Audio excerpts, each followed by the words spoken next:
Samuel Bueno mártir. Miguel de Unamuno. Si solo en esta vida esperamos en Cristo, somos los más miserables de los hombres todos. San Pablo y Corintios 19. Ahora que el obispo de la diócesis de Granada, a la que pertenece esta mi querida aldea de Valverde de Lucerna, anda a lo que se dice promoviendo el proceso para la beatificación de nuestro don Manuel, o mejor, San Manuel Bueno que fue en esta párroco, quiero dejar aquí consignado, a modo de confesión y solo Dios sabe, que no yo con qué destino, todo lo que sé y recuerdo de aquel varón matriarcal que llenó toda la más entrañada vida de mi alma. Que fue mi verdadero padre espiritual, el padre de mi espíritu, del mío o el de Ángela Carballino. Al otro va mi padre carnal y temporal, apenas si le conocí, pues se me murió siendo yo muy niña. Sé que había llegado de forastero a nuestra Valverde de Lucerna. Que aquí arraigó al casarse aquí con mi madre.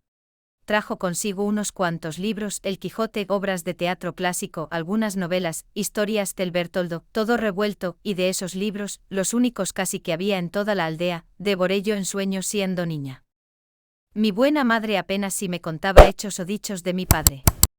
Los de don Manuel, a quien, como todo el mundo adoraba, de quien estaba enamorada, claro que castísimamente le habían borrado el recuerdo de los de su marido. A quien encomendaba a Dios, y fervorosamente. Cada día al rezar el rosario. De nuestro don Manuel me acuerdo como si fuese de cosa de ayer, siendo yo niña, a mis 10 años, antes de que me llevaran al colegio de religiosas de la ciudad catedralicia de Granada. Tendría él, nuestro santo de entonces, unos 37 años. Era alto, delgado, erguido, llevaba la cabeza como nuestra peña del buitre lleva su cresta y había en sus ojos toda la hondura azul de nuestro lago. Se llevaba las miradas de todos, y tras ellas, los corazones, y él al mirarnos parecía, traspasando la carne como un cristal. Mirarnos al corazón. Todos le queríamos, pero sobre todo los niños. ¿Qué cosas nos decía? Eran cosas, no palabras. Empezaba el pueblo a olerle la santidad, se sentía lleno y embriagado de su aroma. Entonces fue cuando mi hermano Lázaro, que estaba en América, de donde nos mandaba regularmente dinero con que vivíamos en decorosa holgura, hizo que mi madre me mandase al colegio de religiosas, a que se completara fuera de la aldea mi educación, y esto aunque a él, a Lázaro, no le hiciesen mucha gracia las monjas. Pero como ahí nos escribía no hay hasta ahora, que yo sepa, colegios laicos y progresivos, y menos para señoritas, hay que atenerse a lo que haya. Lo importante es que Angelita se pula y que no siga entre esas tafias aldeanas. Y entré en el colegio pensando en un principio hacerme en él maestra. Pero luego se me atragantó la pedagogía. En el colegio conocí a niñas de la ciudad e intimé con algunas de ellas. Pero seguía atenta a las cosas y a las gentes de nuestra aldea, de la que recibía frecuentes noticias y tal vez alguna visita. Y hasta al colegio llegaba la fama de nuestro párroco, de quien empezaba a hablarse en la ciudad episcopal. Las monjas no hacían sino interrogarme respecto a él. Desde muy niña alimenté, no sé bien cómo, curiosidades, preocupaciones e inquietudes, debidas, en parte al menos, a aquel revoltijo de libros de mi padre. Y todo ello se me medró en el colegio, en el trato, sobre todo con una compañera que se me aficionó desmedidamente y que unas veces me proponía que entrásemos juntas a la vez en un mismo convento, jurándonos, y hasta firmando el juramento con nuestra sangre. Hermandad perpetua, y otras veces me hablaba, con los ojos semicerrados, de novios y de aventuras matrimoniales. Por cierto que no he vuelto a saber de ella ni de su suerte. Y eso que cuando se hablaba de nuestro don Manuel, o cuando mi madre me decía algo de él en sus cartas y era en casi todas, que yo leía a mi amiga, ésta exclamaba como en arrobo, qué suerte chica, la de poder vivir cerca de un santo así, de un santo vivo de carne y hueso, y poder besarle la mano. Cuando vuelvas a tu pueblo, escríbeme mucho y cuéntame de él. Pasé en el colegio unos 5 años. Que ahora se me pierden como un sueño de madrugada en la lejanía del recuerdo, y a los 15 volví a mi Valverde de Lucerna. Ya toda ella era don Manuel con el lago y con la montaña. Llegué ansiosa de conocerle, de ponerme bajo su protección. De que él me marcara el sendero de mi vida. Decíase que había entrado en el seminario para hacerse cura, con el fin de atender a los hijos de su hermana recién viuda, de servirles de padre, que en el seminario se había distinguido por su agudeza mental y su talento y que había rechazado ofertas de brillante carrera eclesiástica porque él no quería ser sino de su Valverde de Lucerna. de su aldea perdida como un broche entre el lago y la montaña que se mira en él. Y cómo quería a los suyos. Su vida era arreglar matrimonios desavenidos, reducir a sus padres hijos indómitos o reducir los padres a sus hijos, y sobre todo consolar a los amargados y atediados. Y ayudar a todos a bien morir. Me acuerdo, entre otras cosas, de que al volver de la ciudad la desgraciada hija de la tía Rabona, que se había perdido y volvió soltera y desahuciada, trayendo un hijito consigo, don Manuel no paró hasta que hizo que se casase con ella su antiguo novio. Pero Teri reconociese como suya a la criaturita, diciéndole: mira, da padre a este pobre crío que no le tiene más que en el cielo. Pero, don Manuel, si no es mía la culpa. ¿Quién lo sabe? Dijo, ¿quién lo sabe? Y sobre todo, no se trata de culpa. Y hoy el pobre Perote, inválido, paralítico, tiene como báculo y consuelo de su vida al hijo aquel que, contagiado de la santidad de don Manuel, reconoció por suyo no siéndolo. En la noche de San Juan, la más breve del año, solían y suelen acudir a nuestro lago todas las pobres mujerucas. Y no pocos hombrecillos, que se creen poseídos, endemoniados, y que parece no son sino histéricos y a las veces epilépticos, y don Manuel emprendió la tarea de hacer el del lago de piscina probática, y tratar de aliviarles y si era posible de curarles. Y era tal la acción de su presencia, de sus miradas, y tal sobre todo la dulcísima autoridad de sus palabras y sobre todo de su voz, que milagro de voz, que consiguió curaciones sorprendentes. Con lo que creció su fama, que atraía a nuestro lago y a él a todos los enfermos del contorno. Y alguna vez llegó una madre pidiéndole que hiciese un milagro en su hijo, a lo que contestó sonriendo tristemente: no tengo licencia del señor obispo para hacer milagros. Le preocupaba, sobre todo, que anduviesen todos limpios. Si alguno llevaba un roto en su vestidura, le decía: anda a ver al sacristán, y que te remiende eso. El sacristán era sastre. Y cuando el día 1 de año iban a felicitarle por ser el de su santo patrono era el mismo Jesús nuestro Señor, quería don Manuel que todos se le presentasen con camisa nueva. Y al que no la tenía se la regalaba él mismo. Por todos mostraba el mismo afecto, y si a algunos distinguía más con él era a los más desgraciados y a los que aparecían como más díscolos. Y como hubiera en el pueblo un pobre idiota de nacimiento, Blasillo el bobo. A este es a quien más acariciaba y hasta llegó a enseñarle cosas que parecía milagro que las hubiese podido aprender. Y es que el pequeño rescoldo de inteligencia que aún quedaba en el bobo se le encendía en imitar, como un pobre mono, a su don Manuel. Su maravilla era la voz. Una voz divina, que hacía llorar. Cuando al oficiar en misa mayor o solemne entonaba el prefacio, estremecíase la iglesia y todos los que le oían sentíanse conmovidos en sus entrañas. Su canto, saliendo del templo, iba a quedarse dormido sobre el lago y al pie de la montaña. Y cuando en el sermón de Viernes Santo clamaba aquello de: Dios mío, ¿por qué me has abandonado? Pasaba por el pueblo todo un temblor hondo como por sobre las aguas del lago en días de cierzo de hostigo. Y era como si oyesen a nuestro Señor Jesucristo mismo. Como si la voz brotara de aquel viejo crucifijo a cuyos pies tantas generaciones de madres habían depositado sus congojas. Como que una vez, al oírlo su madre, la de don Manuel, no pudo contenerse, y desde el suelo del templo en que se sentaba, gritó: hijo mío. Y fue un chaparrón de lágrimas entre todos. Creeríase que el grito maternal había brotado de la boca entreabierta de aquella dolorosa el corazón traspasado por 7 espadas que había en una de las capillas del templo. Luego Blasillo el tonto iba repitiendo en tono patético por las callejas. Y como en eco del Dios mío, ¿por qué me has abandonado? Y de tal manera que al oírselo se les saltaban a todos las lágrimas con gran regocijo del bobo por su triunfo imitativo. Su acción sobre las gentes era tal que nadie se atrevía a mentir ante él. Y todos, sin tener que ir al confesonario, se le confesaban. A tal punto que como hubiese una vez ocurrido un repugnante crimen en una aldea próxima, el juez, un insensato que conocía mal a don Manuel, le llamó y le dijo: a ver si usted, don Manuel, consigue que este bandido declare la verdad, para que luego pueda castigársele. Replicó el santo varón: no, señor juez, no, yo no saco a nadie una verdad que le lleve acaso a la muerte. Allá entre él y Dios. La justicia humana no me concierne. No juzguéis para no ser juzgados, dijo nuestro Señor. Pero es que yo, señor cura, Comprendido de usted, señor juez, al César lo que es del César, que yo daré a Dios lo que es de Dios. Y al salir, mirando fijamente al presunto reo, le dijo: mira bien si Dios te ha perdonado, que es lo único que importa. En el pueblo todos acudían a misa, aunque solo fuese por oírle y por verle en el altar, donde parecía transfigurarse, encendiéndosele el rostro. Había un santo ejercicio que introdujo en el culto popular, y es que reuniendo en el templo a todo el pueblo, hombres y mujeres, viejos y niños, unas 1000 personas, recitábamos al unísono en una sola voz el credo: creo en Dios Padre Todopoderoso, Creador del cielo y de la tierra. Y lo que sigue. Y no era un coro sino una sola voz, una voz simple y unida, fundidas todas en una y haciendo como una montaña, cuya cumbre, perdida a las veces en nubes, era don Manuel. Y al llegar a lo de creo en la resurrección de la carne y la vida perdurable, la voz de don Manuel se zambullía, como en un lago, en la del pueblo todo, y era que él se callaba.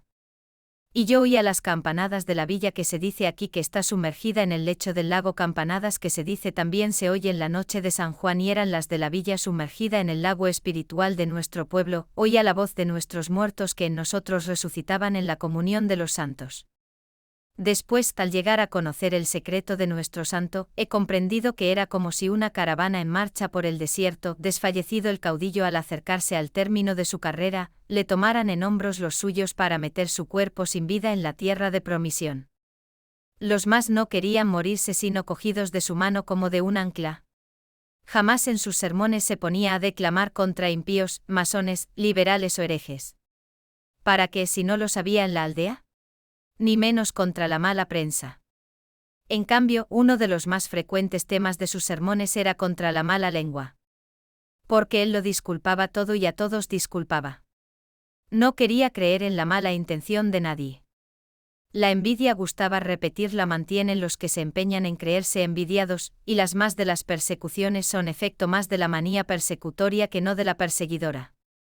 Pero fíjese, don Manuel, en lo que me ha querido decir. Y él, no debe importarnos tanto lo que uno quiera decir como lo que diga sin querer. Su vida era activa y no contemplativa, huyendo cuanto podía de no tener nada que hacer. Cuando oía eso de que la ociosidad es la madre de todos los vicios, contestaba: y del peor de todos, que es el pensar ocioso. Y como yo le preguntara una vez qué es lo que con eso quería decir, me contestó: pensar ocioso es pensar para no hacer nada o pensar demasiado en lo que se ha hecho y no en lo que hay que hacer. A lo hecho pecho. Y a otra cosa, que no hay peor que remordimiento sin enmienda. Hacer. Hacer. Bien comprendí yo ya desde entonces que don Manuel vía de pensar ocioso y a solas, que algún pensamiento le perseguía. Así es que estaba siempre ocupado, y no pocas veces en inventar ocupaciones. Escribía muy poco para sí, de tal modo que apenas nos ha dejado escritos o notas, más en cambio hacía de memorialista para los demás, y a las madres, sobre todo, les redactaba las cartas para sus hijos ausentes. Trabajaba también manualmente, ayudando con sus brazos a ciertas labores del pueblo. En la temporada de trilla íbase a la era a trillar y aventar, y en tanto les aleccionaba o les distraía. Sustituía a las veces a algún enfermo en su tarea. Un día del más crudo invierno se encontró con un niño, muertecito de frío, a quien su padre le enviaba a recoger una res a larga distancia. En el monte. Mira, le dijo al niño, vuélvete a casa, a calentarte, y dile a tu padre que yo voy a hacer el encargo. Y al volver con la res se encontró con el padre, todo confuso, que iba a su encuentro. En invierno partía leña para los pobres. Cuando se secó aquel magnífico nogal, un nogal matriarcal le llamaba, a cuya sombra había jugado de niño y con cuyas nueces se había durante tantos años regalado, pidió el tronco, se lo llevó a su casa y después de labrar en él 6 tablas, que guardaba al pie de su lecho, hizo del resto leña para calentar a los pobres. Solía hacer también las pelotas para que jugaran los mozos y no pocos juguetes para los niños. Solía acompañar al médico en su visita y recalcaba las prescripciones de éste. Se interesaba sobre todo en los embarazos y en la crianza de los niños, y estimaba como una de las mayores blasfemias aquello de teta y gloria. Y lo otro de angelitos al cielo. Le conmovía profundamente la muerte de los niños. Un niño que nace muerto o que se muere recién nacido y un suicidio, me dijo una vez, son para mí de los más terribles misterios, un niño en cruz. Y como una vez, por haberse quitado uno la vida, le preguntara el padre del suicida: Un forastero, si le daría tierra sagrada, le contestó seguramente, pues en el último momento, en el segundo de la agonía, se arrepintió sin duda alguna. Iba también a menudo a la escuela a ayudar al maestro a enseñar con él, y no solo el catecismo. Y es que huía de la ociosidad y de la soledad. De tal modo que por estar con el pueblo, y sobre todo con el mocerío y la piquillería, solía ir al baile. Y más de una vez se puso en él a tocar el tamboril para que los mozos y las mozas bailasen, y esto que en otro hubiera parecido grotesca profanación del sacerdocio. En él tomaba un sagrado carácter y como de rito religioso. Sonaba el ángelus, dejaba el tamboril y el palillo, se descubría y todos con él, y rezaba, el ángel del Señor anunció a María, Ave María. Y luego y ahora, a descansar para mañana. Lo primero decía es que el pueblo esté contento. Que estén todos contentos de vivir. El contentamiento de vivir es lo primero de todo. Nadie debe querer morirse hasta que Dios quiera. Pues yo sí, le dijo una vez una recién viuda, yo quiero seguir a mi marido. ¿Y para qué? Le respondió. Quédate aquí para encomendar su alma a Dios. En una boda dijo una vez, ay, si pudiese cambiar el agua toda de nuestro lago en vino, en un vinillo que por mucho que de él se bebiera alegrara siempre sin emborrachar nunca. O por lo menos con una borrachera alegre. Una vez pasó por el pueblo una banda de pobres titiriteros. El jefe de ella, que llegó con la mujer gravemente enferma y embarazada, y con 3 hijos que le ayudaban, hacía de payaso. Mientras él estaba en la plaza del pueblo haciendo reír a los niños y aun a los grandes, ella, sintiéndose de pronto gravemente indispuesta, se tuvo que retirar, y se retiró escoltada por una mirada de congoja del payaso y una risotada de los niños. Y escoltada por don Manuel, que luego en un rincón de la cuadra de la posada, la ayudó a bien morir. Y cuando acabada la fiesta, supo el pueblo y supo el payaso la tragedia. Fuéronse todos a la posada y el pobre hombre, diciendo con llanto en la voz, bien se dice, señor cura, que es usted todo un santo, se acercó a este queriendo tomarle la mano para besársela, pero don Manuel se adelantó, y tomándosela al payaso pronunció ante todos, el santo eres tú. Honrado payaso, te vi trabajar y comprendí que no solo lo haces para dar pan a tus hijos, sino también para dar alegría a los de los otros, y yo te digo que tu mujer, la madre de tus hijos, a quien he despedido a Dios mientras trabajabas y alegrabas, descansa en el Señor. Y que tú dirás a juntarte con ella ya que te paguen riendo los ángeles a los que haces reír en el cielo de contento. Y todos, niños y grandes, lloraban, y lloraban tanto de pena como de un misterioso contento en que la pena se ahogaba. Y más tarde, recordando aquel solemne rato, he comprendido que la alegría imperturbable de don Manuel era la forma temporal y terrena de una infinita y eterna tristeza que con heroica santidad recataba a los ojos y los oídos de los demás. Con aquella su constante actividad, con aquel mezclarse en las tareas y las diversiones de todos. Parecía querer huir de sí mismo, querer huir de su soledad. Le temo a la soledad, repetía. Más que aún así, de vez en cuando se iba solo, orilla del lago, a las ruinas de aquella vieja abadía donde aún parecen reposar las almas de los piadosos cistercienses a quienes ha sepultado en el olvido la historia. Allí está la celda del llamado Padre Capitán, y en sus paredes se dice que aún quedan señales de la gota de sangre con que las salpicó al mortificarse. ¿Qué pensaría allí nuestro don Manuel? Lo que sí recuerdo es que como una vez, hablando de la abadía, le preguntase yo cómo era que no se le había ocurrido ir al claustro. Me contestó, no es sobre todo porque tenga, como tengo mi hermana viuda y mis sobrinos a quienes sostener, que Dios ayuda a sus pobres, sino porque yo no nací para ermitaño, para anacoreta, la soledad me mataría el alma, y en cuanto a un monasterio, mi monasterio es Valverde de Lucerna. Yo no debo vivir solo, yo no debo morir solo. Debo vivir para mi pueblo, morir para mi pueblo. ¿Cómo voy a salvar mi alma si no salvo la de mi pueblo? Pero es que ha habido santos ermitaños, solitarios. Le dije. Siga, a ellos les dio el Señor la gracia de soledad que a mí me ha negado. Y tengo que resignarme. Yo no puedo perder a mi pueblo para ganarme el alma. Así me ha hecho Dios. Yo no podría soportar las tentaciones del desierto. Yo no podría llevar solo la cruz del nacimiento. He querido con estos recuerdos, de los que vive mi fe, retratar a nuestro don Manuel tal como era cuando yo, mocita de cerca de 16 años, volví del colegio de religiosas de Renada a nuestro monasterio de Valverde de Lucerna. Y volví a ponerme a los pies de su abad. Nola, la hija de la Simona, me dijo en cuanto me vio, y hecha ya toda una moza, y sabiendo francés. Y bordar y tocar el piano y qué sé yo qué más. Ahora a prepararte para darnos otra familia. ¿Y tu hermano Lázaro, cuándo vuelve? Sigue en el Nuevo Mundo, ¿no es así? Sí, señor, sigue en América. El Nuevo Mundo. Y nosotros en el Viejo. Pues bueno, cuando le escribas, dile de mi parte, de parte del cura, que estoy deseando saber cuándo vuelve del Nuevo Mundo a este Viejo, trayéndonos las novedades de por allá. Y dile que encontrará al lago y a la montaña como les dejó. Cuando me fui a confesar con él, mi turbación era tanta que no acertaba a articular palabra. Recé el yo pecadora balbuciendo, casi sollozando. Y él, que lo observó, me dijo: «¿Pero qué te pasa, corderilla? ¿De qué o de quién tienes miedo? Porque tú no tiemblas ahora al peso de tus pecados ni por temor de Dios, no, tú tiemblas de mí, ¿no es eso?» Me eché a llorar. «¿Pero qué es lo que te han dicho de mí? ¿Qué leyendas son esas? ¿Acaso tu madre?» «Vamos, vamos, cálmate y haz cuenta que estás hablando con tu hermano». Me animé y empecé a confiarle mis inquietudes, mis dudas, mis tristezas. Va. ¿Y dónde has leído eso? ¿Mari Sabidilla? Todo eso es literatura.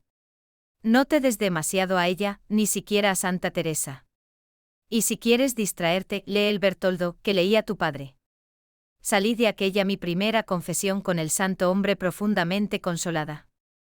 Y aquel mi temor primero, aquel más que respeto miedo con que me acerqué a él, trocóse en una lástima profunda. Era yo entonces una mocita, una niña casi, pero empezaba a ser mujer, sentía en mis entrañas el jugo de la maternidad, y al encontrarme en el confesonario junto al santo varón, sentí como una callada confesión suya en el susurro sumiso de su voz y recordé como cuando al clamar él en la iglesia las palabras de Jesucristo: Dios mío, ¿por qué me has abandonado? Su madre, la de don Manuel, respondió desde el suelo: Hijo mío. Y oí este grito que desgarraba la quietud del templo. Y volví a confesarme con él para consolarle. Una vez que en el confesonario le expuse una de aquellas dudas, me contestó: «A eso, ya sabes, lo del catecismo, eso no me lo preguntéis a mí, que soy ignorante, doctores tiene la Santa Madre Iglesia que os sabrán responder». «Pero si el doctor aquí es usted, don Manuel». Yo doctor? ¿Doctor yo? Ni por pienso. Yo, doctorcilla, no soy más que un pobre cura de aldea. Y esas preguntas, ¿sabes quién te las insinúa, quién te las dirige? Pues el demonio. Y entonces, envalentonándome, le espeté a boca de jarro: «¿Y si se las dirigiese a usted, don Manuel?» «¿A quién?» «A mí». «¿Y el demonio?» «No nos conocemos, hija, no nos conocemos». «¿Y si se las dirigiera?» «No le haría caso». «Y basta, ¿eh? Despachemos, que me están esperando unos enfermos de verdad». Me retiré pensando, no sé por qué, que nuestro don Manuel, tan afamado curandero de endemoniados, no creía en el demonio. Y al irme hacia mi casa topé con Blasillo el bobo, que acaso rondaba el templo, y que al verme, para agasajarme con sus habilidades, repitió: «¿Y de qué modo?» «Lo del Dios mío, Dios mío». «¿Por qué me has abandonado?» Llegué a casa acongojadísima y me encerré en mi cuarto para llorar hasta que llegó mi madre. «Me parece, Angelita, con tantas confesiones, que tú te me vas a ir, monja». «No lo tema, madre», le contesté, «pues tengo harto que hacer aquí, en el pueblo, que es mi convento. Hasta que te cases». «No pienso en ello», le repliqué. Y otra vez que me encontré con don Manuel, le pregunté mirándole derechamente a los ojos: «¿Es que hay infierno?» «Don Manuel». Y él, sin inmutarse: «¿Para ti, hija?» «No. Para los otros, ¿le hay? ¿Y a ti qué te importa, si no has de ir a él?» «Me importa por los otros». «¿Le hay? Cree en el cielo que vemos. Míralo», y me lo mostraba sobre la montaña y abajo, reflejado en el lago. «Pero hay que creer en el infierno como en el cielo», le repliqué. «Sí, hay que creer todo lo que cree y enseña a creer la Santa Madre Iglesia Católica, Apostólica, Romana. Y basta». Leí no sé qué honda tristeza en sus ojos, azules como las aguas del lago. Aquellos años pasaron como un sueño. La imagen de don Manuel iba creciendo en mí sin que yo de ello me diese cuenta, pues era un varón tan cotidiano, tan de cada día como el pan que a diario pedimos en el Padre Nuestro. Yo le ayudaba cuanto podía en sus menesteres. Visitaba a sus enfermos, a nuestros enfermos, a las niñas de la escuela, arreglaba el ropero de la iglesia, le hacía, como me llamaba él, de diaconisa. Fui unos días invitada por una compañera de colegio a la ciudad, y tuve que volverme pues en la ciudad me ahogaba. Me faltaba algo, sentía sed de la vista de las aguas del lago, hambre de la vista de las peñas de la montaña, sentía, sobre todo, la falta de mi don Manuel y como si su ausencia me llamara, como si corriese un peligro lejos de mí, como si me necesitara. Empezaba yo a sentir una especie de afecto maternal hacia mi padre espiritual, quería aliviarle del peso de su cruz del nacimiento. Así fui llegando a mis 24 años, que es cuando volvió de América, con un caudalillo ahorrado, mi hermano Lázaro. Llegó acá, a Valverde de Lucerna, con el propósito de llevarnos a mí y a nuestra madre a vivir a la ciudad, acaso a Madrid. En la aldea decía se entontece. Se embrutece y se empobrece uno. Y añadía a civilización es lo contrario de ruralización, a aldeanerías no. Que no hice que fueras al colegio para que te pudras luego aquí, entre estos zafios patanes. Yo callaba, aún dispuesta a resistir la emigración, pero nuestra madre, que pasaba ya de la sesentena, se opuso desde un principio. A mi edad, cambiar de aguas. Dijo primero, mas luego dio a conocer claramente que ella no podría vivir fuera de la vista de su lago, de su montaña, y sobre todo de su don Manuel. Sois como las gatas, que os apegáis a la casa. Repetía mi hermano. Cuando se percató de todo el imperio que sobre el pueblo todo y en especial sobre nosotras, sobre mi madre y sobre mí, ejercía el santo varón evangélico, se irritó contra éste. Le pareció un ejemplo de la oscura teocracia en que él suponía hundida a España. Y empezó a barbotar sin descanso todos los viejos lugares comunes anticlericales y hasta antirreligiosos y progresistas que había traído renovados del Nuevo Mundo. En esta España de calzonazos, decía, los curas manejan a las mujeres y las mujeres a los hombres. Y luego el campo. El campo. Este campo feudal. Para él, feudal era un término pavoroso, feudal y medieval eran los dos calificativos que prodigaba cuando quería condenar algo. Le desconcertaba el ningún efecto que sobre nosotras hacían sus diatribas y el casi ningún efecto que hacían en el pueblo, donde se le oía con respetuosa indiferencia. A estos patanes no hay quien les conmueva. Pero como era bueno por ser inteligente, pronto se dio cuenta de la clase de imperio que don Manuel ejercía sobre el pueblo, pronto se enteró de la obra del cura de su aldea. No es como los otros, decía, es un santo. Pero ¿tú sabes cómo son los otros curas? Le decía yo, y él, me lo figuró. Más aún así ni entraba en la iglesia ni dejaba de hacer alarde en todas partes de su incredulidad, aunque procurando siempre dejar a salvo a don Manuel. Y ya en el pueblo se fue formando, no sé cómo, una expectativa, la de una especie de duelo entre mi hermano Lázaro y don Manuel, o más bien se esperaba la conversión de aquel por este. Nadie dudaba de que al cabo el párroco le llevaría a su parroquia.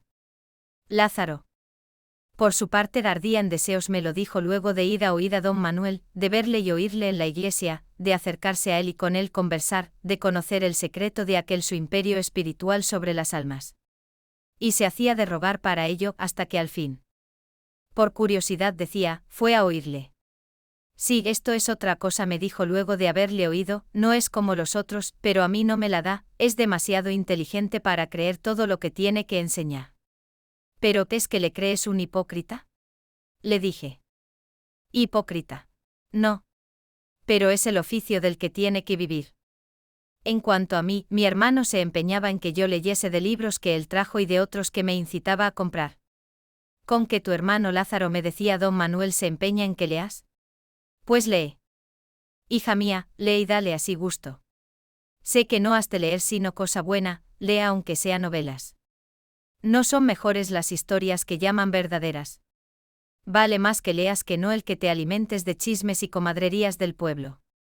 Pero lee sobre todo libros de piedad que te den contento de vivir. Un contento apacible y silencioso. Le tenía él. Por entonces se enfermó de muerte y se nos murió nuestra madre, y en sus últimos días todo su hipo era que don Manuel convirtiese a Lázaro, a quien esperaba volver a ver un día en el cielo, en un rincón de las estrellas desde donde se viese el lago y la montaña de Valverde de Lucerna. Ella se iba ya, a ver a Dios. Usted no se va, le decía don Manuel, usted se queda. Su cuerpo aquí, en esta tierra, y su alma también aquí en esta casa, viendo y oyendo a sus hijos, aunque éstos ni le vean ni le oigan. Pero yo, padre, dijo, voy a ver a Dios. Dios, hija mía, está aquí como en todas partes, y le verá usted desde aquí, desde aquí. Y a todos nosotros en él, y a él en nosotros. Dios se lo pague, le dije. El contento con que tu madre se muera, me dijo, será su eterna vida. Y volviéndose a mi hermano Lázaro, su cielo es seguir viéndote. Y ahora es cuando hay que salvarla. Dile que rezarás por ella. Pero. Dile que rezarás por ella, a quien debes la vida, y sé que una vez que se lo prometas rezarás y sé que luego que reces. Mi hermano, acercándose, ha arrasado sus ojos en lágrimas. A nuestra madre de agonizante le prometió solemnemente rezar por ella. Y yo en el cielo por ti, por vosotros, respondió mi madre, y besando el crucifijo y puestos sus ojos en los de don Manuel, entregó su alma a Dios. En tus manos encomiendo mi espíritu. Rezó el santo varón. Quedamos mi hermano y yo solos en la casa. Lo que pasó en la muerte de nuestra madre puso a Lázaro en relación con don Manuel, que pareció descuidar algo a sus demás pacientes, a sus demás menesterosos, para atender a mi hermano. Íbanse por las tardes de paseo. Orilla del lago, o hacia las ruinas, vestidas de yedra, de la vieja abadía de cistercienses. Es un hombre maravilloso, me decía Lázaro. Ya sabes que dicen que en el fondo de este lago hay una villa sumergida y que en la noche de San Juan, a las 12, se oyen las campanadas de su iglesia. Sí, le contestaba yo, una villa feudal y medieval. Y creo, añadía él, que en el fondo del alma de nuestro don Manuel hay también sumergida, ahogada, una villa y que alguna vez se oyen sus campanadas. Sí, le dije, esa villa sumergida en el alma de don Manuel. ¿Y por qué no también en la tuya? Es el cementerio de las almas de nuestros abuelos, los de esta nuestra Valverde de Lucerna. Feudal y medieval. Acabó mi hermano por ir a misa siempre a oír a don Manuel, y cuando se dijo que cumpliría con la parroquia, que comulgaría cuando los demás comulgasen, recorrió un íntimo regocijo al pueblo todo, que creyó haberle recobrado. Pero fue un regocijo tan limpio que Lázaro no se sintió ni vencido ni disminuido. Y llegó el día de su comunión, ante el pueblo todo. Con el pueblo todo. Cuando llegó la vez a mi hermano pude ver que don Manuel, tan blanco como la nieve de enero en la montaña y temblando como tiembla el lago cuando le hostiga el cierzo, se le acercó con la sagrada forma en la mano, y de tal modo le temblaba hasta al arrimarla a la boca de Lázaro que se le cayó la forma a tiempo que le daba un vaído. Y fue mi hermano mismo quien recogió la hostia y se la llevó a la boca. Y el pueblo, al ver llorar a don Manuel, lloró diciéndose, ¿cómo le quiere? Y entonces, pues era la madrugada, cantó un gallo. Al volver a casa y encerrarme en ella con mi hermano, le eché los brazos al cuello y besándole le dije, ¡ay, Lázaro! Lázaro, qué alegría nos has dado a todos, a todo el pueblo, a todos, a los vivos y a los muertos, y sobre todo a mamá, a nuestra madre. ¿Viste? El pobre don Manuel lloraba de alegría. ¡Qué alegría nos has dado a todos! Por eso lo he hecho, me contestó. ¿Por eso? ¿Por darnos alegría? Lo habrás hecho ante todo por ti mismo, por conversión. Y entonces Lázaro, mi hermano, tan pálido y tan tembloroso como don Manuel cuando le dio la comunión, me hizo sentarme en el sillón mismo donde solía sentarse nuestra madre.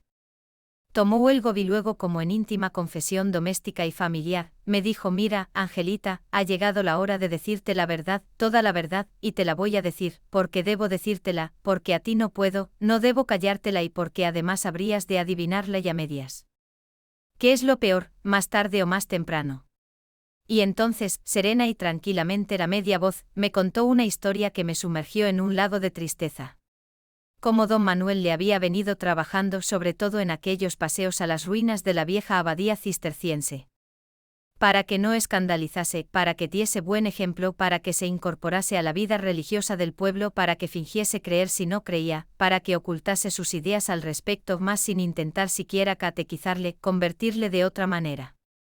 Pero, ¿es eso posible? exclamé consternada.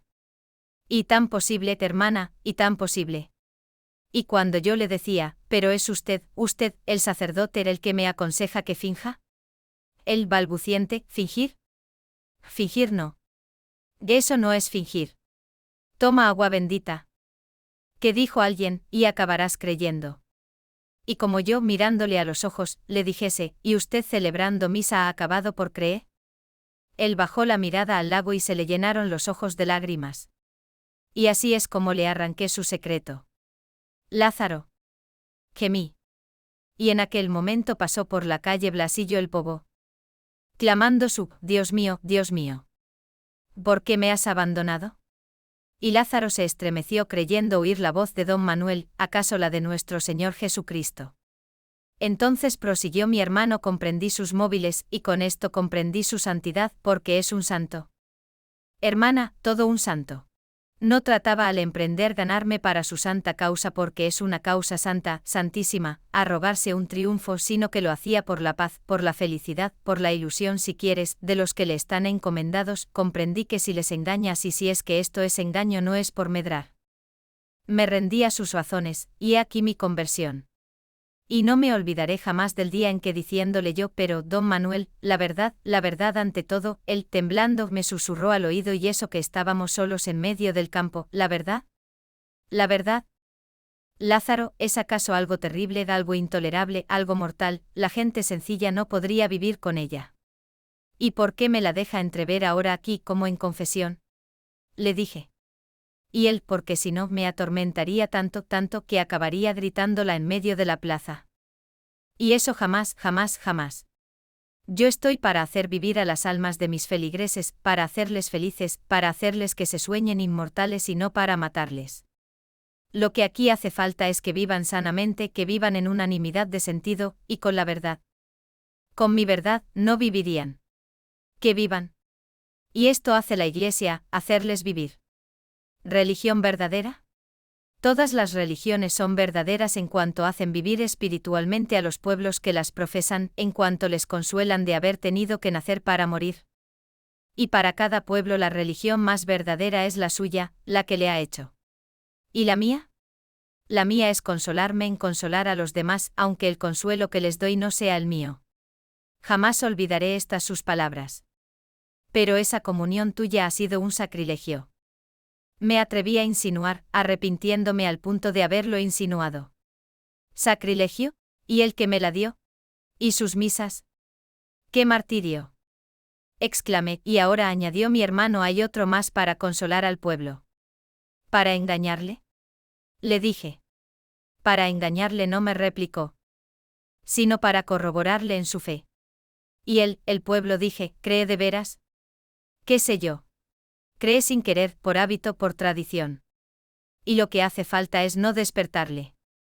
Y que viva en su pobreza de sentimientos para que no adquiera torturas de lujo. Bienaventurados los pobres de espíritu. Eso, hermano, lo has aprendido de don Manuel. Y ahora, dime, ¿has cumplido aquello que le prometiste a nuestra madre cuando ella se nos iba a morir, aquello de que rezarías por ella? Pues no se lo había de cumplir. ¿Pero por quién me has tomado, hermana? ¿Me crees capaz de faltar a mi palabra, a una promesa solemne, y a una promesa hecha, y en el lecho de muerte a una madre? ¿Qué sé yo? Pudiste querer engañarla para que muriese consolada. Es que si yo no hubiese cumplido la promesa viviría sin consuelo. Entonces, cumplí la promesa y no he dejado de rezar ni un solo día por ella. ¿Solo por ella? Pues, ¿por quién más? Por ti mismo. Y de ahora en adelante por don Manuel. Nos separamos para irnos cada uno a su cuarto, yo a llorar toda la noche a pedir por la conversión de mi hermano y de don Manuel. Y él, Lázaro, no sé bien a qué, después de aquel día temblaba yo de encontrarme a solas con don Manuel, a quien seguía asistiendo en sus piadosos menesteres. Y él pareció percatarse de mi estado íntimo y adivinar la causa. Y cuando al fin me acerqué a él en el tribunal de la penitencia, ¿quién era el juez y quién el reo? Los dos, él y yo, doblamos en silencio la cabeza y nos pusimos a llorar. Y fue él, don Manuel, quien rompió el tremendo silencio para decirme con voz que parecía salir de una huesa: pero tú, Angelina, tú crees como a los 10 años, ¿no es así? ¿Tú crees? Sí creo, padre. Pues sigue creyendo. Y si se te ocurren dudas, cállatelas a ti misma. Hay que vivir. Me atreví, y toda temblorosa le dije: pero usted, padre, ¿cree usted? Vaciló un momento y, reponiéndose, me dijo: creo. ¿Pero en qué, padre, en qué? ¿Cree usted en la otra vida? ¿Cree usted que al morir no nos morimos del todo? ¿Cree que volveremos a vernos, a querernos en otro mundo venidero? ¿Cree en la otra vida? El pobre santo sollozaba. Mira, hija, dejemos eso. Y ahora, al escribir esta memoria, me digo, ¿por qué no me engañó? ¿Por qué no me engañó entonces como engañaba a los demás? ¿Por qué se acongojó? ¿Porque no podía engañarse a sí mismo, o porque no podía engañarme?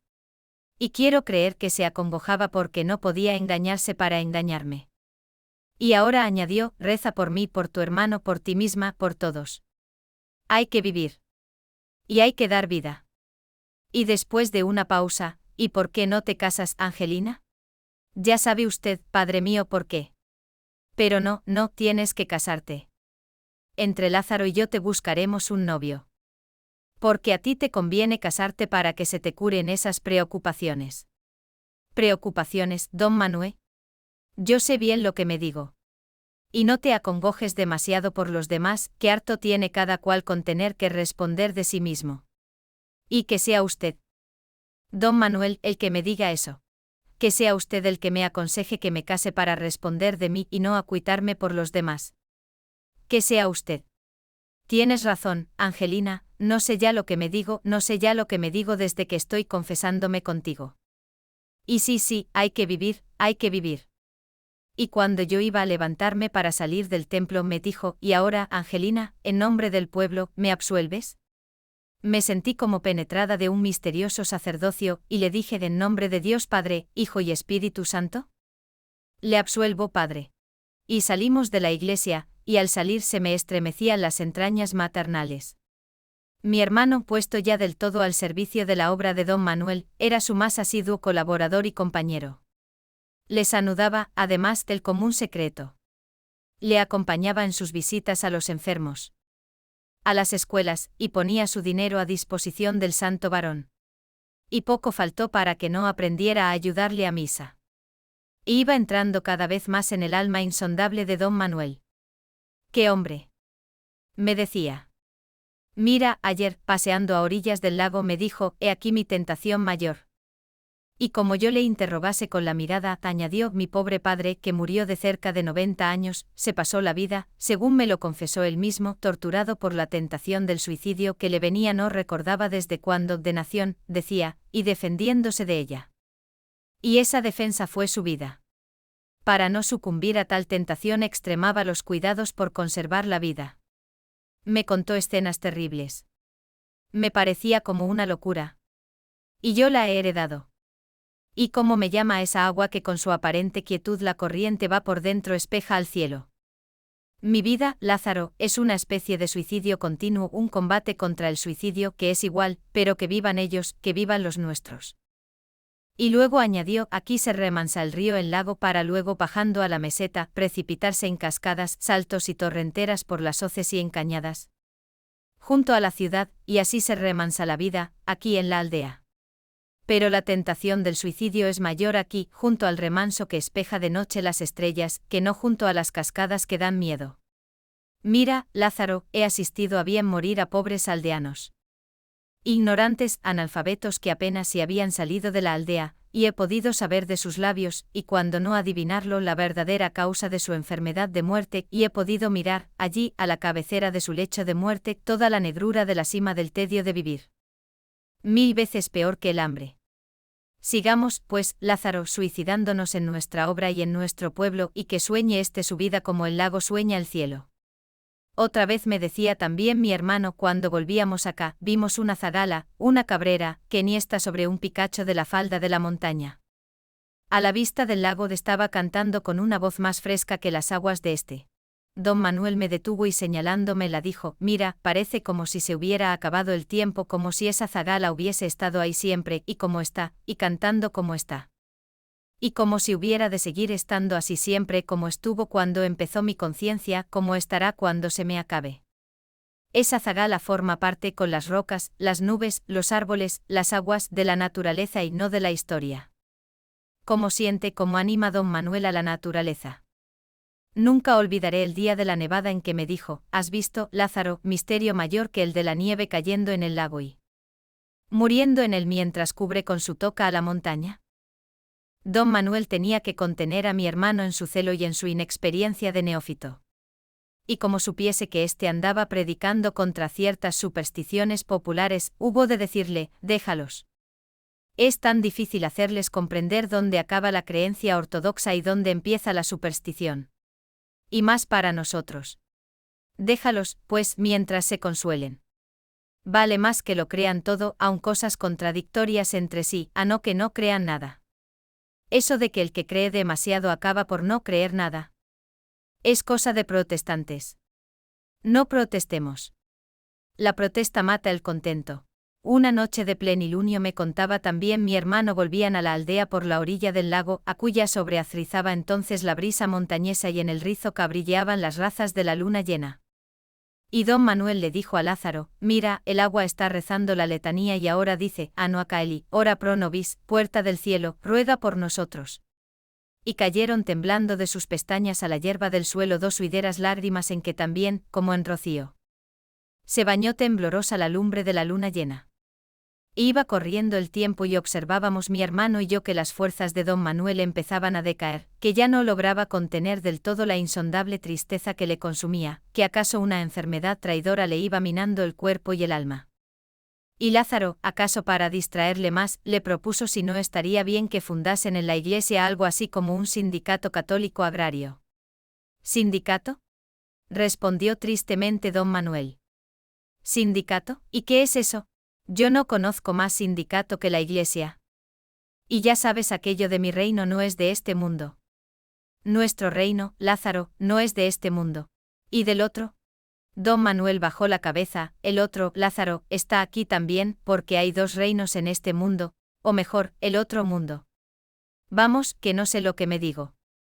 Y en cuanto a eso del sindicato, sentí un resabio de tu época de progresismo. No, Lázaro, no, la religión no es para resolver los conflictos económicos o políticos de este mundo que Dios entregó a las disputas de los hombres. Piensen los hombres y obren los hombres como pensaren y como obraren. Que se consuelen de haber nacido, que vivan lo más contentos que puedan en la ilusión de que todo esto tiene una finalidad. Yo no he venido a someter los pobres a los ricos, ni a predicar a estos que se sometan a aquellos. Resignación y caridad en todos y para todos. Porque también el rico tiene que resignarse a su riqueza, y a la vida, y también el pobre tiene que tener caridad para con el rico. Cuestión social. Deja eso, eso no nos concierne. Que traen una nueva sociedad, en que no haya ya ricos ni pobres, en que esté justamente repartida la riqueza. En que todo sea de todos, ¿y qué? ¿Y no crees que del bienestar general surgirá más fuerte el tedio a la vida? Sí, ya sé que uno de esos caudillos de la que llaman la revolución social ha dicho que la religión es el opio del pueblo. Opio. Opio. Opio. Sí. Démosle opio, y que duerma y que sueñe. Yo mismo con esta mi loca actividad me estoy administrando opio. Y no logro dormir bien y menos soñar bien. Esta terrible pesadilla. Y yo también puedo decir con el divino maestro: mi alma está triste hasta la muerte. No, Lázaro, nada de sindicatos por nuestra parte. Si lo forman ellos me parecerá bien, pues que así se distraen. Que jueguen al sindicato, si eso les contenta. El pueblo todo observó que a don Manuel le menguaban las fuerzas, que se fatigaba. Su voz misma. Aquella voz que era un milagro, adquirió un cierto temblor íntimo. Se le asomaban las lágrimas con cualquier motivo. Y sobre todo cuando hablaba al pueblo del otro mundo, de la otra vida, tenía que detenerse a ratos cerrando los ojos. Es que lo está viendo, decían. Y en aquellos momentos era Blasillo el bobo el que con más cuajo lloraba. Porque ya Blasillo lloraba más que reía, y hasta sus risas sonaban a lloros.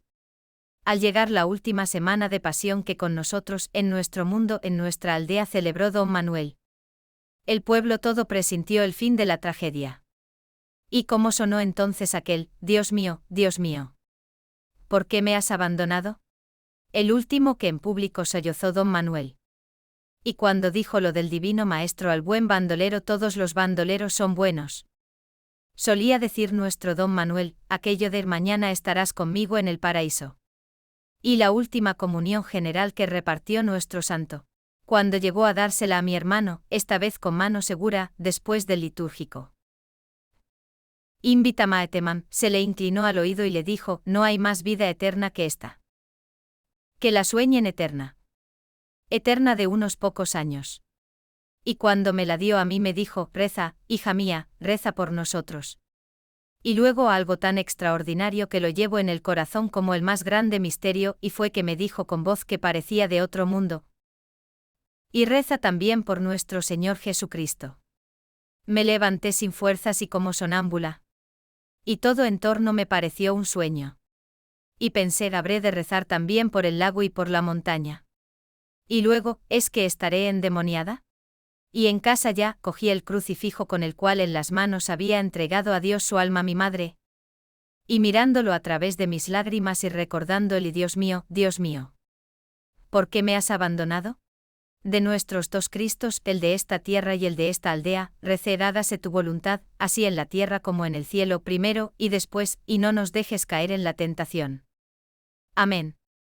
Luego me volví a aquella imagen de la dolorosa, con su corazón traspasado por 7 espadas, que había sido el más doloroso consuelo de mi pobre madre, y recé, Santa María, Madre de Dios, ruega por nosotros, pecadores, ahora y en la hora de nuestra muerte.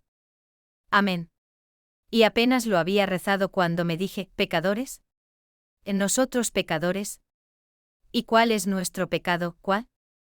Y anduve todo el día acongojada por esta pregunta.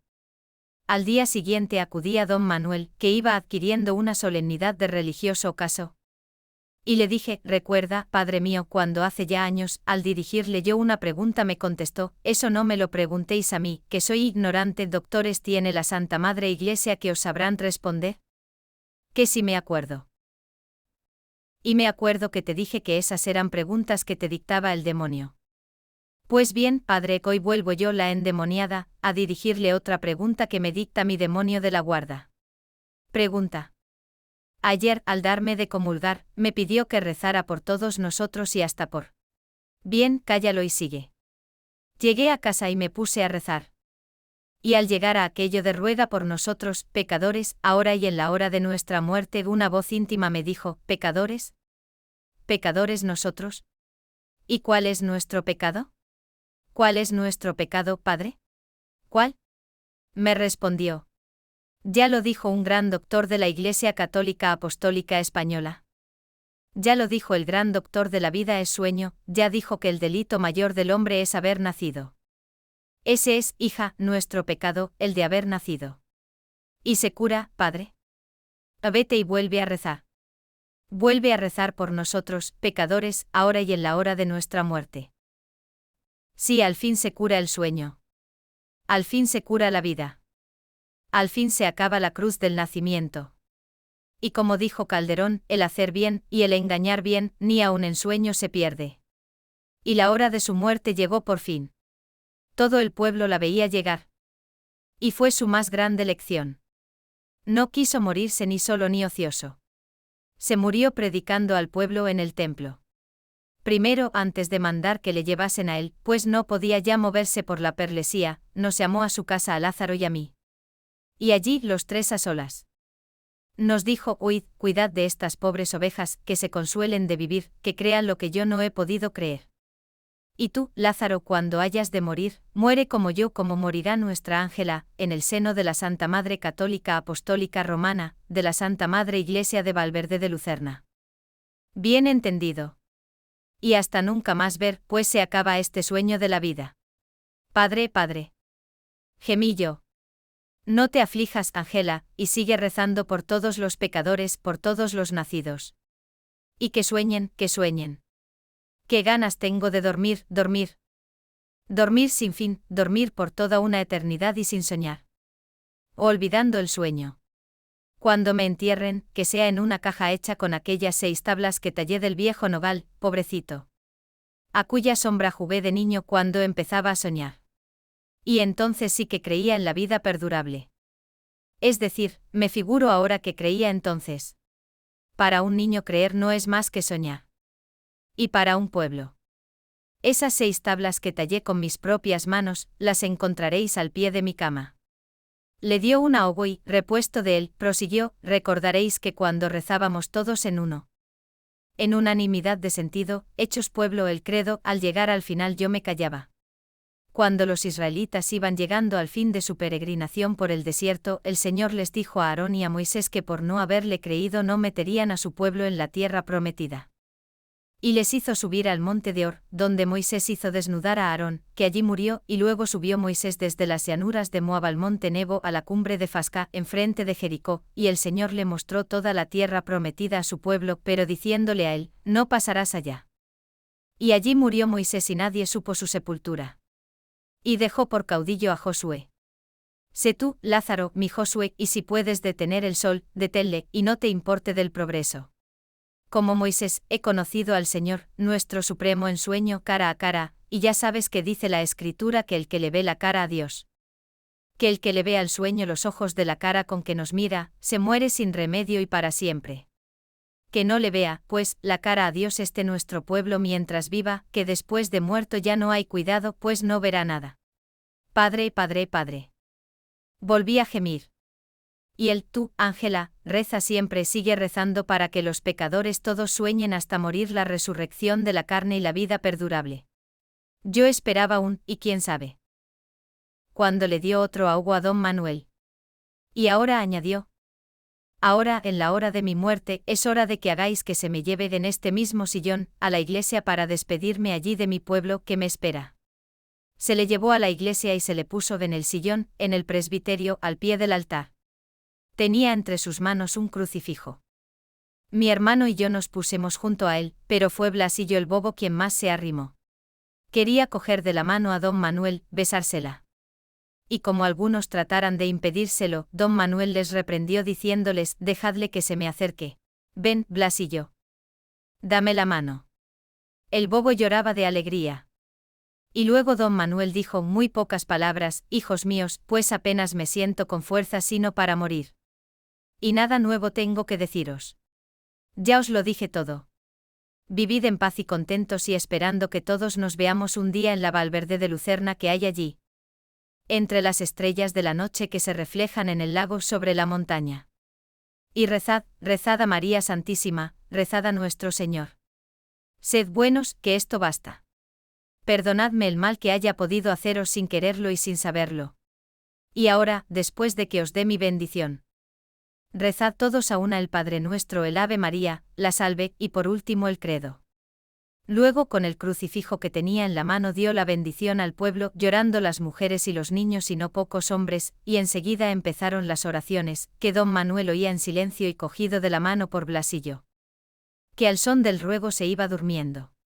Primero el Padre Nuestro con su hágase tu voluntad así en la tierra como en el cielo, luego el Santa María con su ruega por nosotros, pecadores, ahora y en la hora de nuestra muerte, a seguida la Salve con su gimiendo y llorando en este valle de lágrimas. Y por último el Credo. Y al llegar a la resurrección de la carne y la vida perdurable, todo el pueblo sintió que su santo había entregado su alma a Dios. Y no hubo que cerrarle los ojos, porque se murió con ellos cerrados. Y al ir a despertar a Blasillo nos encontramos con que se había dormido en el Señor para siempre. Así que hubo luego que enterrar 2 cuerpos. El pueblo todo se fue enseguida a la casa del santo a recoger reliquias, a repartirse retazos de sus vestiduras, a llevarse lo que pudieran como reliquia y recuerdo del bendito mártir. Mi hermano guardó su breviario. Entre cuyas hojas encontró, desecada y como en un herbario, una clavellina pegada a un papel y en una cruz con una fecha. Nadie en el pueblo quiso creer en la muerte de don Manuel, todos esperaban verle a diario, y acaso le veían, pasar a lo largo del lago y espejado en él o teniendo por fondo las montañas, todos seguían oyendo su voz. Y todos acudían a su sepultura, en torno a la cual surgió todo un culto. Las endemoniadas venían ahora a tocar la cruz de nogal, hecha también por sus manos y sacada del mismo árbol de donde sacó las 6 tablas en que fue enterrado. Y los que menos queríamos creer que se hubiese muerto éramos mi hermano y yo. Él, Lázaro, continuaba la tradición del santo y empezó a redactar lo que le había oído, notas de que me he servido para esta mi memoria. Él me hizo un hombre nuevo, un verdadero Lázaro, un resucitado, me decía. Él me dio fe. ¿Fe? Le interrumpía yo. Sí. Fe en el consuelo de la vida, fe en el contento de la vida. Él me curó de mi progresismo. Porque hay, Ángela, 2 clases de hombres peligrosos y nocivos, los que convencidos de la vida de ultratumba, de la resurrección de la carne, atormentan, como inquisidores que son. A los demás para que, despreciando esta vida como transitoria, se ganen la otra, y los que no creyendo más que en este. ¿Como acaso tú? Le decía yo. Y sí, y como don Manuel. Pero no creyendo más que en este mundo, esperan no sé qué sociedad futura. Y se esfuerzan en negarle al pueblo el consuelo de creer en otro. De modo que hay que hacer que vivan de la ilusión.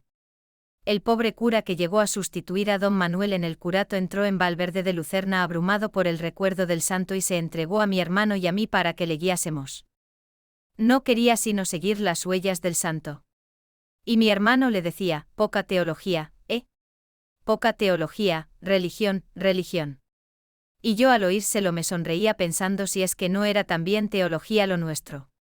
Yo empecé entonces a temer por mi pobre hermano. Desde que se nos murió don Manuel no cabía decir que viviese.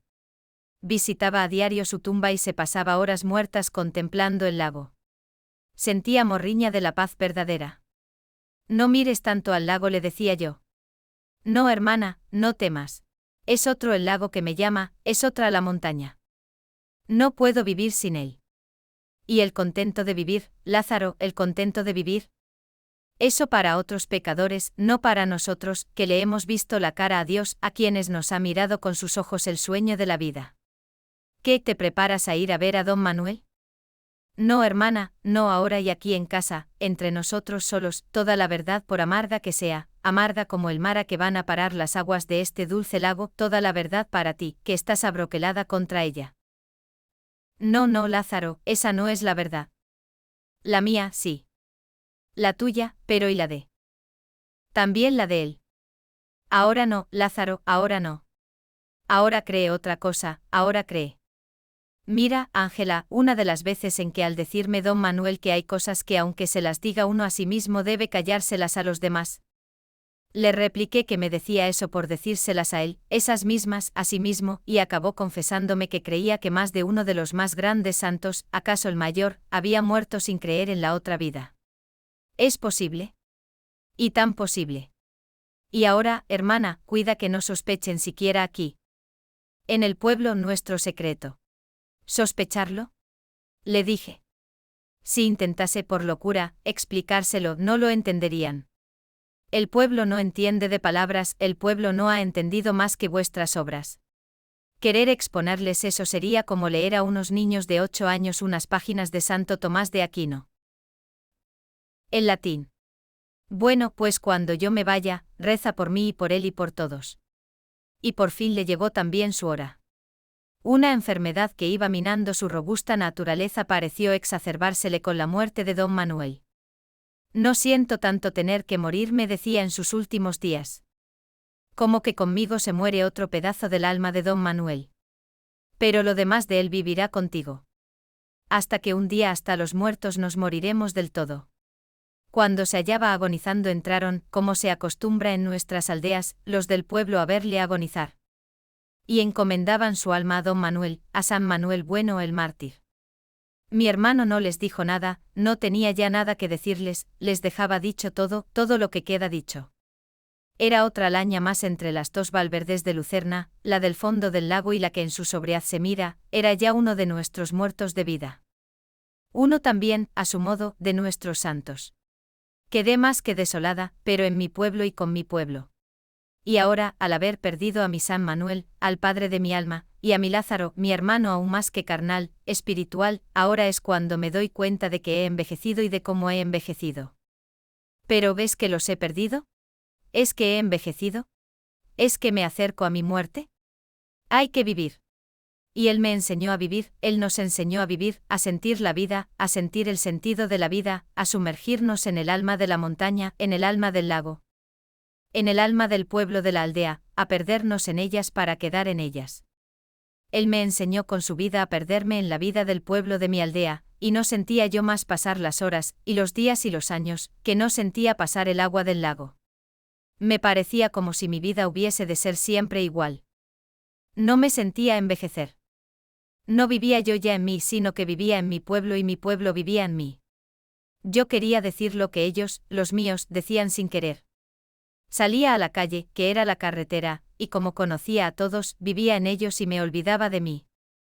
Mientras que en Madrid, donde estuve alguna vez con mi hermano como a nadie conocía, sentíame en terrible soledad y torturada por tantos desconocidos. Y ahora, al escribir esta memoria, esta confesión íntima de mi experiencia de la santidad ajena, creo que don Manuel Bueno, que mi San Manuel y que mi hermano Lázaro se murieron creyendo no creer lo que más nos interesa, pero sin creer creerlo, creyéndolo en una desolación activa y resignada. Pero ¿por qué me he preguntado muchas veces no trató don Manuel de convertir a mi hermano también con un engaño? Con una mentira, fingiéndose creyente sin serlo. Y he comprendido que fue porque comprendió que no le engañaría, que para con él no le serviría el engaño, que solo con la verdad, con su verdad, le convertiría, que no habría conseguido nada si hubiese pretendido representar para con él una comedia-tragedia más bien. La que representaba para salvar al pueblo. Y así le ganó, en efecto, para su piadoso fraude, así le ganó con la verdad de muerte a la razón de vida. Y así me ganó a mí, que nunca dejé transparentar a los otros su divino, su santísimo juego. Y es que creía y creo que Dios nuestro Señor, por no sé qué sagrados y no escudriñaderos designios, les hizo creerse incrédulos. Y que acaso en el acabamiento de su tránsito se les cayó la venda. Y yo creo. Y al escribir esto ahora, aquí en mi vieja casa materna, a mis más que 50 años, cuando empiezan a blanquear con mi cabeza mis recuerdos, está nevando, nevando sobre el lago, nevando sobre la montaña, nevando sobre las memorias de mi padre, el forastero, de mi madre, de mi hermano Lázaro, de mi pueblo, de mi San Manuel, y también sobre la memoria del pobre Blasillo, de mi San Blasillo, y que él me ampare desde el cielo. Y esta nieve borra esquinas y borra sombras, pues hasta de noche la nieve alumbra. Y yo no sé lo que es verdad y lo que es mentira, ni lo que vi y lo que soñé o mejor lo que soñé y lo que solo vi, ni lo que supe ni lo que creí. No sé si estoy traspasando a este papel, tan blanco como la nieve y mi conciencia que en él se ha de quedar, quedándome yo sin ella. ¿Para qué tenerla ya? ¿Es que sé algo? ¿Es que creo algo? ¿Es que esto que estoy aquí contando ha pasado y ha pasado tal y como lo cuento? ¿Es que pueden pasar estas cosas? ¿Es que todo esto es más que un sueño soñado dentro de otro sueño? ¿Seré yo, Ángela Carballino, hoy cincuentona, la única persona que en esta aldea se ve acometida de estos pensamientos extraños para los demás? ¿Y estos, los otros, los que me rodean, creen? ¿Qué es eso de creer?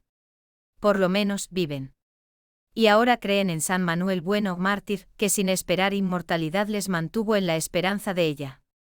Parece que el ilustrísimo señor obispo, el que ha promovido el proceso de beatificación de nuestro santo de Valverde de Lucerna, se propone escribir su vida, una especie de manual del perfecto párroco, y recoge para ello toda clase de noticias.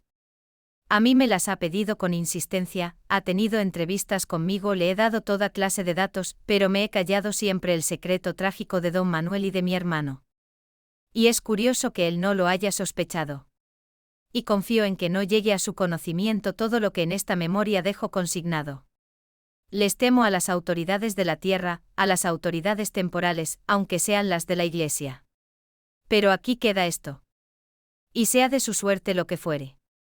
¿Cómo vino a parar a mis manos este documento, esta memoria de Ángela Carballino? He aquí algo, lector, algo que debo guardar en secreto. Te la doy tal y como a mí ha llegado, sin más que corregir pocas, muy pocas particularidades de redacción. ¿Qué se parece mucho a otras cosas que yo he escrito? Esto nada prueba contra su objetividad, su originalidad. Y sé yo, además, si no he creado fuera de mí seres reales y efectivos, de alma inmortal, sé yo si aquel Augusto Pérez, el de mi novela Niebla, No tenía razón al pretender ser más real, más objetivo que yo mismo, que creía haberle inventado.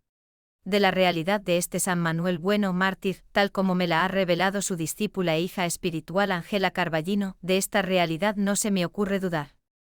Creo en ella más que creía el mismo santo, creo en ella más que creo en mi propia realidad. Y ahora, antes de cerrar este epílogo, quiero recordarte, lector paciente, el versillo 9 de la epístola del olvidado apóstol San Judas, lo que hace un nombre. Donde se nos dice como mi celestial patrono, San Miguel Arcángel. Miguel quiere decir, ¿quién como Dios?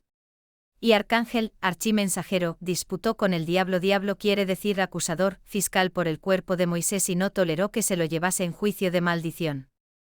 Sino que le dijo al diablo: el Señor te reprenda. Y el que quiera entender, que entienda. Quiero también, ya que Ángela Carballino mezcló a su relato sus propios sentimientos, ni sé qué otra cosa quepa, comentar yo aquí lo que ella dejó dicho de que si don Manuel y su discípulo Lázaro hubiesen confesado al pueblo su estado de creencia, el pueblo no les habría entendido. Ni les habría creído, añado yo. Habrían creído a sus obras y no a sus palabras, porque las palabras no sirven para apoyar las obras, sino que las obras se bastan. Y para un pueblo como el de Valverde de Lucerna no hay más confesión que la conducta. Ni sabe el pueblo qué cosa es fe, ni acaso le importa mucho.